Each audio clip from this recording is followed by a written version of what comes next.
Hoy queremos conversar con ustedes sobre el tema de la beligerancia política. Beligerancia política es el tema.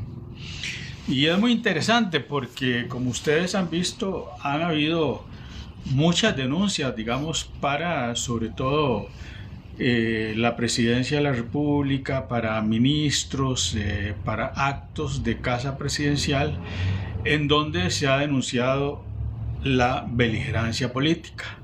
Entonces, primero que todo, vamos a definir, según el Código Electoral, qué se entiende por beligerancia política. Entonces, veamos la definición. La beligerancia política es una restricción a la participación de funcionarios públicos en la vida política del país.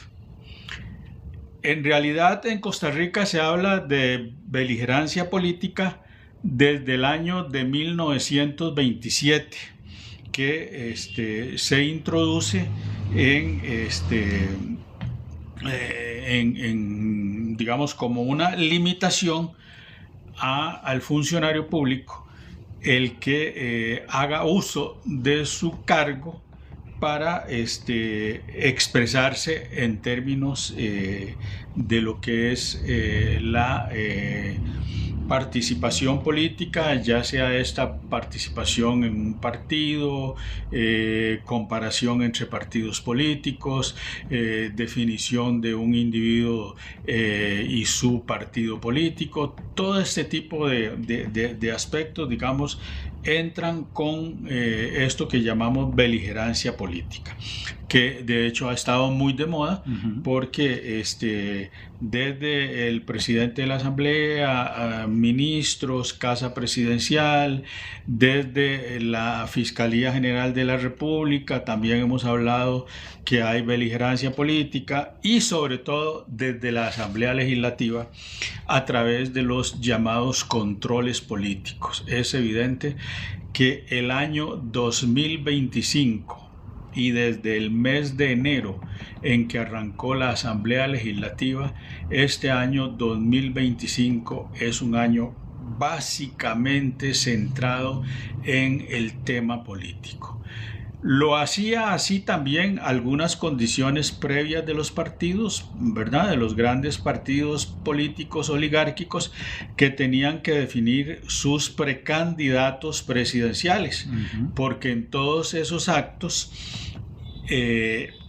participan en las asambleas los funcionarios públicos que forman parte de las estructuras de esos partidos, que en teoría estarían prohibidos por y ahora lo vamos a ver con Rigoberto. Rigoberto ha estudiado este tema específicamente para hablar con ustedes de esto, y vamos a conversar vamos a conversar todos, ¿verdad? De la necesidad de ejercer realmente controles políticos, ¿verdad?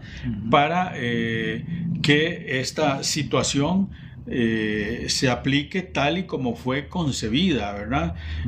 Porque la concepción más pura de la beligerancia política impediría, digamos, por ejemplo, a los diputados muchas de las acciones que han hecho a lo largo de todo el periodo en que han sido nombrados, ¿verdad? Como lo es la participación en manifestaciones, ¿verdad? Es decir, ahí hay hay una serie de actividades que están tipificadas y que ustedes saben que, por ejemplo, en una huelga que hicieron los agricultores, ahí estuvo un grupo de diputados del Partido de Liberación Nacional. En otra, en una de las tantas huelgas que hizo las universidades públicas, estuvieron los diputados del Frente Amplio, estuvieron los diputados de Liberación Nacional, estuvieron diputados de la Unidad Social Cristiana, en fin. ha habido una ruptura, llamémoslo así, del orden instituido al no cumplir los funcionarios públicos, porque los diputados son funcionarios públicos, ¿verdad? Con su debido proceso al ser partícipes de esto que llamamos beligerancia política. Claro, como ellos ven todo al revés, ¿verdad? Viven lo que llamamos un mundo bizarro. Sí. Es un mundo bizarro. Ellos ven las cosas al revés. Entonces ellos ven en el presidente de la República, digamos, y en Casa Presidencial, acciones todas marcadas por la beligerancia política.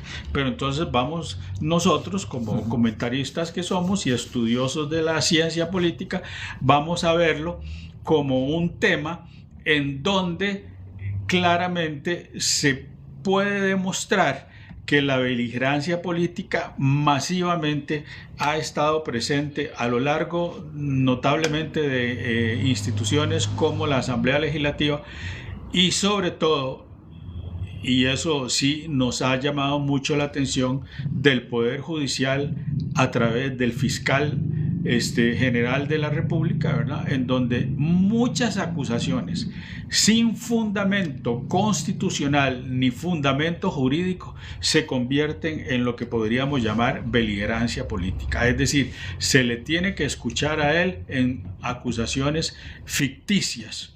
Y entonces es un argumento, digamos, que ha estado usando, digamos, para azuzar, ¿verdad? Desde el caso de doña Marta Esquivel, ¿verdad? Donde han habido una enorme, sí, el caso Barrenador, donde ha habido, digamos, un irrespeto absoluto, digamos, a lo que establece la ley, que va desde, y el rechazo, por ejemplo, del habeas corpus que ella presentó, ¿verdad? Constituye también, digamos, armas, digamos, a los hechos legales se le responde con beligerancia política, ¿verdad? Ok, entonces vamos a escuchar a Rigoberto hablar de esto, teniendo claro que todo este año es un año político, de campaña, ¿verdad? Y entonces más vale que como ciudadanos estemos preparados a esto, porque no va a haber tiempo de hacer todas las acusaciones del caso, ¿verdad? Y porque en realidad, pues hoy día de todos los sectores empieza a emanar una acción política, y también los ciudadanos estamos impregnados a través hoy día de las redes sociales de una acción política más permanente que en otras oportunidades.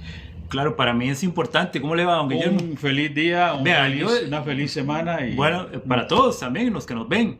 Vea, costarricense y don Guillermo acá, yo personalmente le pido a don Guillermo hablar sobre este tema de beligerancia, porque es una palabrilla que se ha puesto de moda, pero la están utilizando a conveniencia.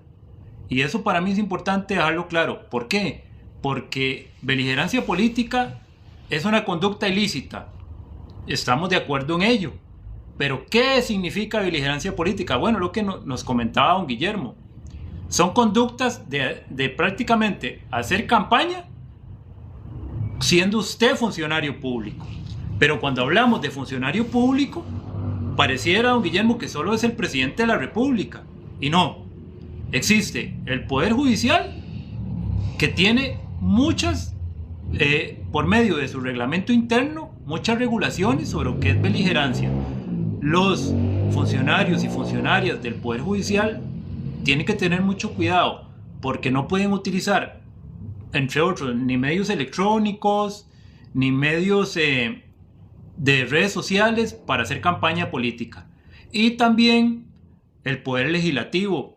El Poder Legislativo, por medio del reglamento interno en la Asamblea Legislativa, viene establecido que los diputados tienen que mantenerse al margen de campañas políticas, de comentarios de política, cosa que nosotros no vemos. Y a ver, toma la palabra beligerancia los señores diputados y también el señor fiscal general, porque vea, costarricense, el fiscal general es el que está más regulado de no utilizar las investigaciones que se están llevando para hacer campaña.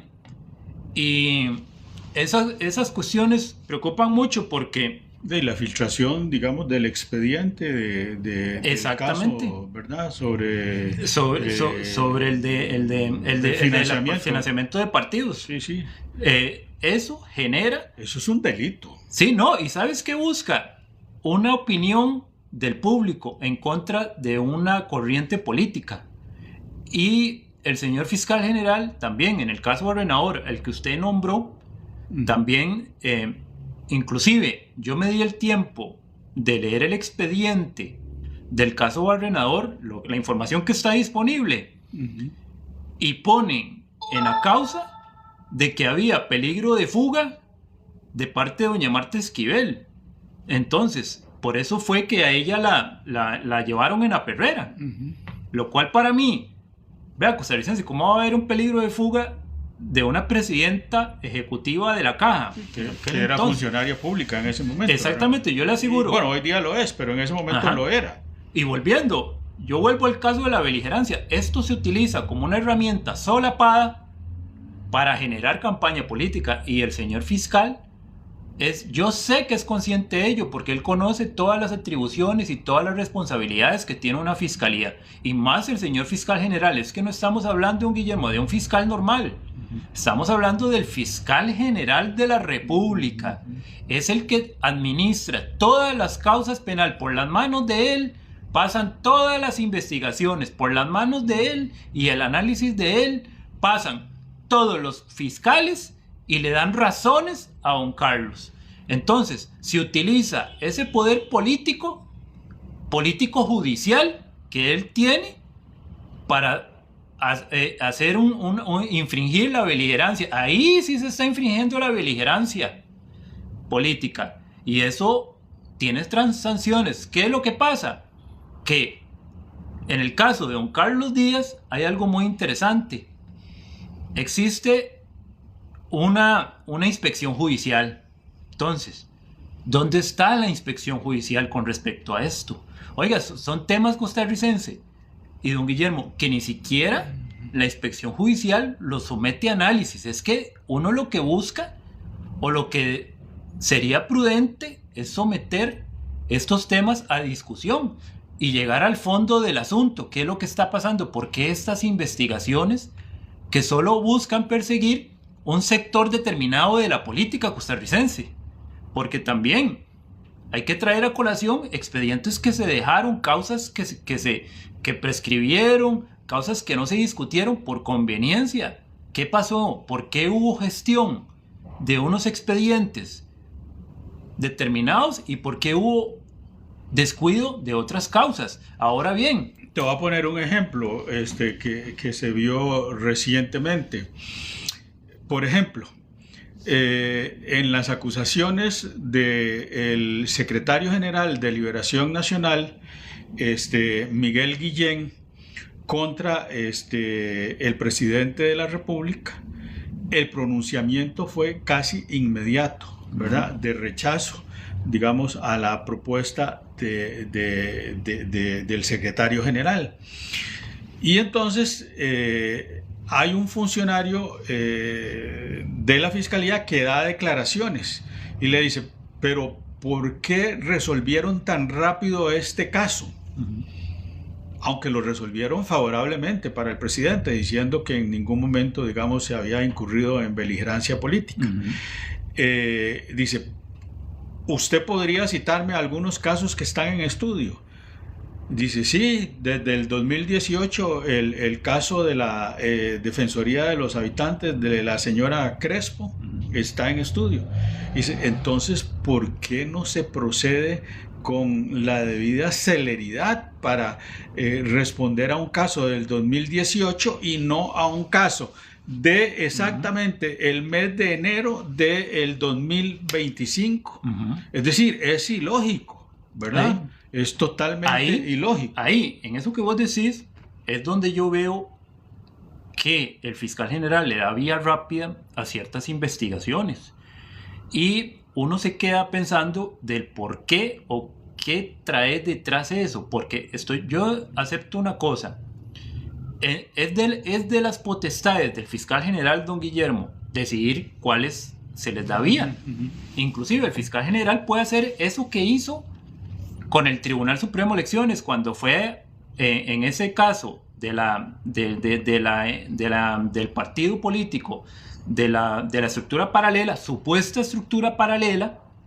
Fue él personalmente a hacer la investigación. Todas esas son potestades que tiene el fiscal. Sí, secuestrar los documentos. Secuestrar los documentos, pero es que volvemos a ese punto. Es muy delicada la línea, es invisible, pero uno la siente donde hay una intrusión de intereses en la fiscalía. Entonces, es extraño que solo a una corriente política, solo a un partido político se ataque y sea el oficialista. Sin embargo, también se ha confabulado mucho o se han prestado, no sé si con intención o sin intención, yo les doy el beneficio de la duda, a los diputados.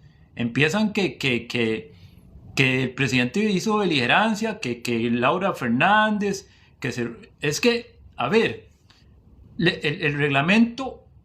Aquí la máxima autoridad para hablar de generar regulación con respecto a beligerancia es el Tribunal Supremo de Elecciones. Estamos de acuerdo en ello. Pero es que el Poder Judicial, a través de la inspección judicial, tiene que velar por esas cosas, tiene que velar por la transparencia de las investigaciones. Entonces, nosotros nos damos cuenta de que ¿dónde están los demás expedientes? ¿Qué está sucediendo? Ahora bien, se cometen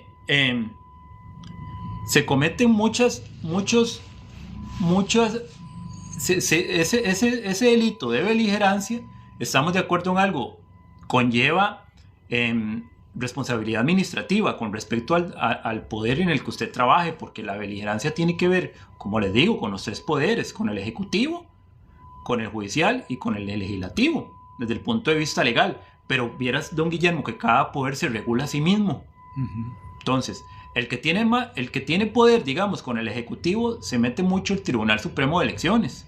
Entonces, por eso es que le empiezan a mandar notas al Tribunal Supremo de Elecciones de que el presidente cometió un delito de beligerancia.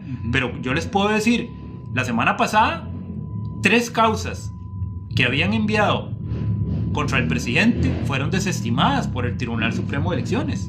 ¿Por qué? Porque tiene que existir indicios verdaderamente reales de que el presidente, por ejemplo, se fue a hacer campaña.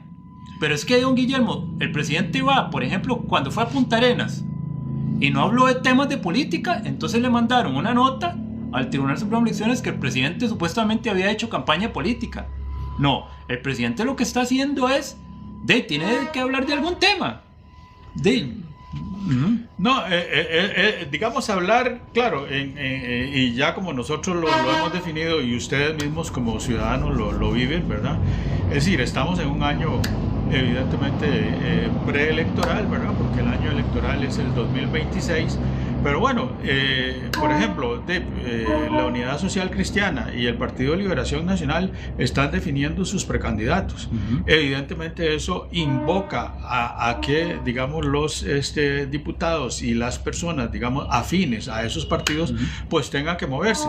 Y en realidad la mayoría de los partidos tiene que nombrar, digamos, los precandidatos, ¿verdad? En aquel caso que haya, digamos, precandidatos. En el fondo, nosotros sabemos que hay unos 4 o 5 partidos grandes que tienen que llevar ese proceso, ¿verdad? Y los otros son partidos más pequeños, donde generalmente pues será una asamblea menos movida, ¿verdad?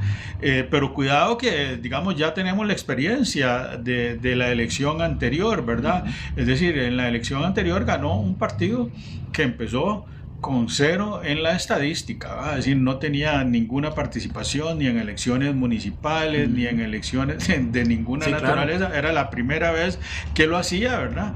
Y fue el partido que ganó. Sí, claro. Es decir, esa experiencia es importante no olvidarla, ¿verdad? Porque, bueno, hay otros partidos que uno puede ver, entre comillas, decir que son pequeños, pero cuidado que el partido de Natalia Díaz, sí, claro, puede dar una sorpresa, digamos. Claro.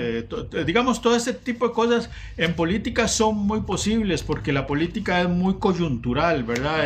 Es como el carácter de nosotros, digamos. Hay días que amanecemos, como dicen los españoles, de buena leche y hay días claro. que amanecemos, ¿verdad? Sí, claro. Es decir, con el ánimo decaído, en fin. Hay estados anímicos.